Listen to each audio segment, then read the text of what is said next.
Lorsque vous rédigez votre CV, dans la partie expérience, donc une fois que vous avez écrit le titre de chacune de vos expériences, c'est-à-dire vraiment le poste que vous avez occupé pour chaque expérience, etc., vous allez détailler ces expériences. Donc vous allez indiquer ce que vous avez fait dans ces expériences pour que ce soit très clair pour le recruteur et que le recruteur puisse saisir tout de suite ce que vous avez fait. Parce qu'il y a des métiers, même les plus évidents, même quand on a été serveur, où il ne suffit pas juste d'écrire serveur dans la brasserie de ma rue. Non. En fait, il faut expliquer ce que vous avez fait.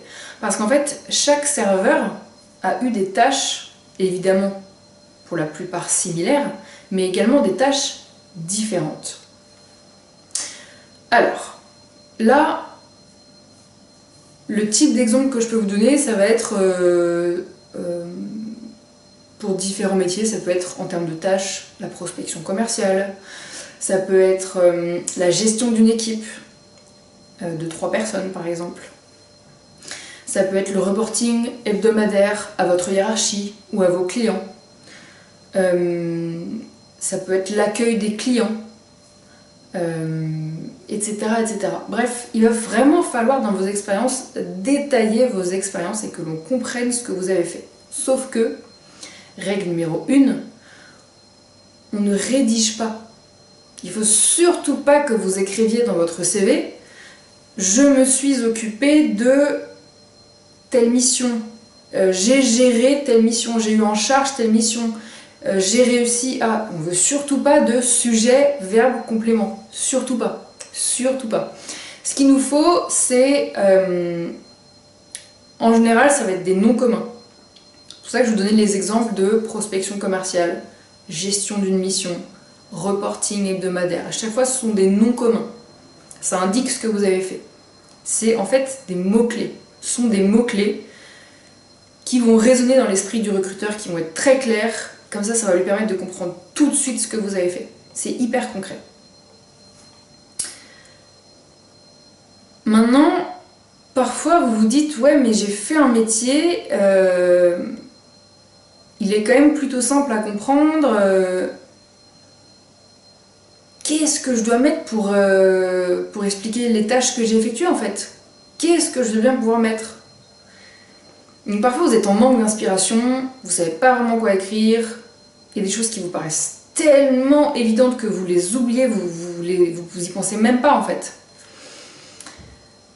Alors comment on fait pour trouver cette inspiration? Selon mon conseil à moi, c'est d'aller notamment sur LinkedIn. Vous pouvez aussi aller sur des fiches métiers, c'est très bien, c'est vraiment très bien. Vous pouvez aller sur les fiches métiers de l'APEC, je pense qu'au CIDJ ils en ont sûrement aussi. Je vous mettrai les liens en description. Et à mon avis, peut-être que Pôle emploi, ils ont des liens aussi. Mais quand vous allez sur LinkedIn, vous allez regarder les différents profils qui ont des expériences similaires aux vôtres et vous allez voir si les mots-clés correspondent. Je vous donne un exemple. Imaginez, moi j'ai été vendeur et je me dis mais ça va, c'est bon, le recruteur il comprend ce que c'est un vendeur, enfin j'ai quand même pas besoin d'expliquer ce que c'est quoi, tout va bien. Je me dis allez, je vais faire un effort. Je vais sur LinkedIn, je tape vendeur. Alors déjà qu'est-ce qui se passe? Énorme surprise, il n'y a quasiment pas de profils qui apparaissent. Donc je clique sur le peu de profils qui apparaissent et je me rends compte d'une chose tout de suite, le mot vendeur n'existe pas. On ne dit pas vendeur, on dit conseiller de vente. Donc déjà, j'ai appris que j'avais même pas le bon mot-clé pour mon propre métier. Donc bon, je le change sur mon CV, je mets conseiller de vente. Et là, dans LinkedIn, je retape conseiller de vente. Et là, je tombe sur plein de profils, je les regarde, et je vois leurs tâches, leurs missions, ce qu'ils ont effectué. Et je vois que c'est totalement en lien avec ce que moi j'ai effectué. Imaginez, j'étais vendeur dans un rayon chez Decathlon. Et ben, parfait.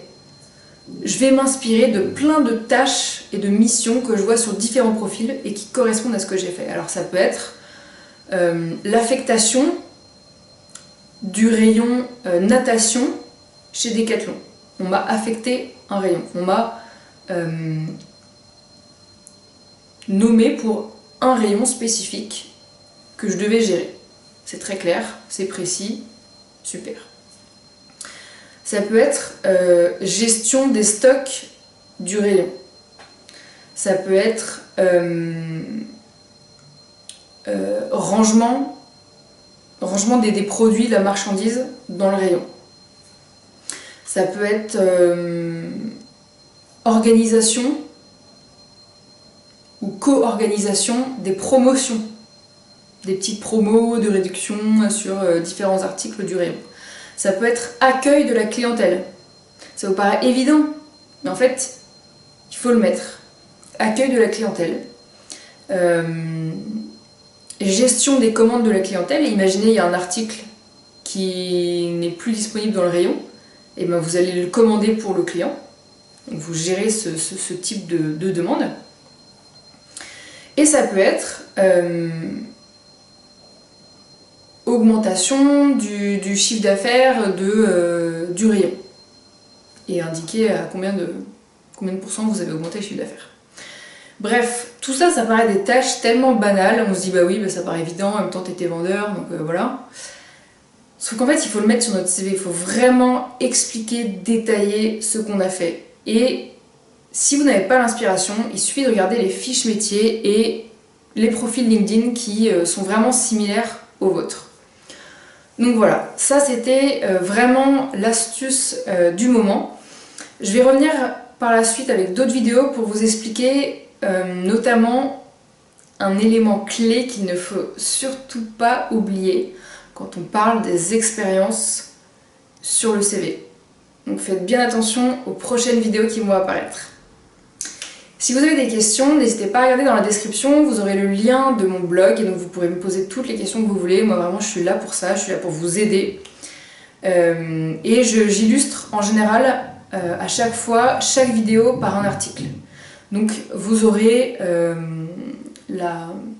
je dirais les astuces, mais plus sur un terrain visuel, ça sera beaucoup plus visuel sur mon blog que là en vidéo. Merci d'avoir regardé cette vidéo, à très bientôt.